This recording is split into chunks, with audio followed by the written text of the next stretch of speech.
ప్రియమైన సోదరులారా, ఈరోజు మనం ప్రకటన గ్రంథం 8వ అధ్యాయాన్ని అధ్యయనం చేయబోతున్నాం. ప్రకటన గ్రంథం 6లో యేసు 6 ముద్రలను విప్పాడు.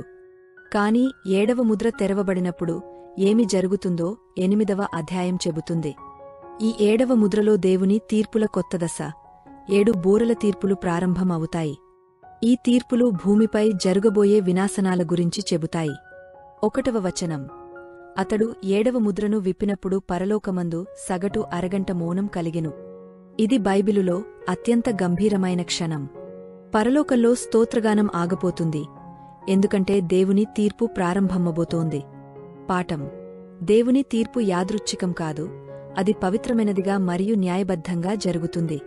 2వ వచనం: అప్పుడు దేవుని సన్నిధిని నిలిచియున్న 7 దేవదూతలను చూచితిని, వారికి 7 కాహళములు ఇవ్వబడెను. ఈ 7 దేవదూతలు తీర్పును ప్రకటించడానికి సిద్ధమవుతున్నారు.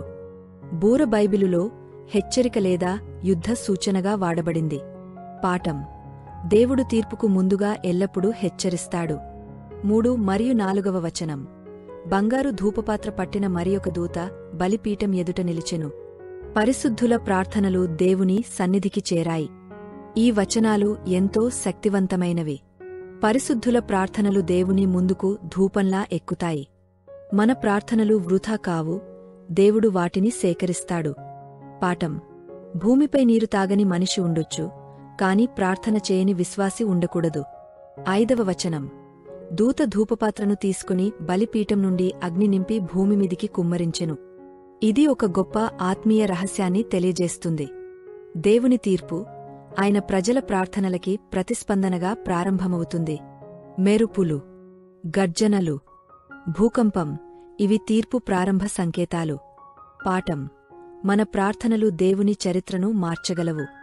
6వ వచనం: 7 దేవదూతలు 7 బూరలను ఊదుటకు సిద్ధపడిరి. 7 దేవదూతలు బూరలను తీసుకుని భూమిమీద దేవుని తీర్పును ప్రకటించడానికి సిద్ధమవుతున్నారు. పాఠం: తీర్పు దశలవారీగా వస్తుంది. ప్రతి దశలో మనకి ఒక హెచ్చరిక, పిలుపు ఉంటుంది. 7వ వచనం: మొదటి బూర ఊదినప్పుడు భూమి, చెట్లు, పంటలపై అగ్ని మరియు రక్తం పడుతుంది. భూమిమీద నాశనం, పంటల నష్టం మొదలు అవుతుంది. పాఠం: భూక్షిణం ద్వారా మనం దేవునిపై ఆధారపడాలి. సంపద, శక్తి, విజయం దేవుని చేతుల్లోనే. 8 మరియు 9వ వచనం: రెండవ బూర ఊదినప్పుడు అగ్నిచేత మండుచున్న పెద్ద కొండవంటిది ఒక్కటి పడినప్పుడు సముద్రపు నీరు 3వ భాగము రక్తంలా మారుతుంది, నౌకలు నశిస్తాయి.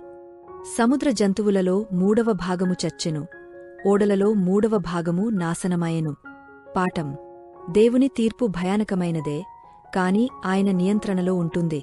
10 మరియు 11వ వచనం: 3వ బూర ఊదినప్పుడు ఓ తార పడడంతో నదులు, తాగునీటులు విషపూరితమవుతాయి, అనేక మంది మరణిస్తారు. పాఠం: మన ఆత్మ, మన హృదయం కూడా విషపూరిత ప్రభావాల నుండి శుద్ధి కావాలి. ప్రార్థన, వచనాన్ని చదవడం, పవిత్రత ముఖ్యం. 12వ వచనం: 4వ బూర ఊదినప్పుడు సూర్యచంద్ర నక్షత్రములలో 3వ భాగము చీకటి కమ్మునట్లును ప్రకాశింపకుండునట్లును వాటిలో 3వ భాగము కొట్టబడెను. పాఠం: మనం భౌతిక ప్రపంచాన్ని దేవుని నియంత్రణలో ఉందని గుర్తించాలి. 13వ వచనం: దేవుని తీర్పు చూడడం భయంగా ఉంది. దేవదూత భూనివాసులకు అయ్యో, అయ్యో, అయ్యో అని గొప్ప స్వరముతో చెప్పుట వింటిని. పాఠం: భయపడటం సహజం, కాని విశ్వాసం, ప్రార్థన ద్వారా మనం ధైర్యంగా నిలబడాలి.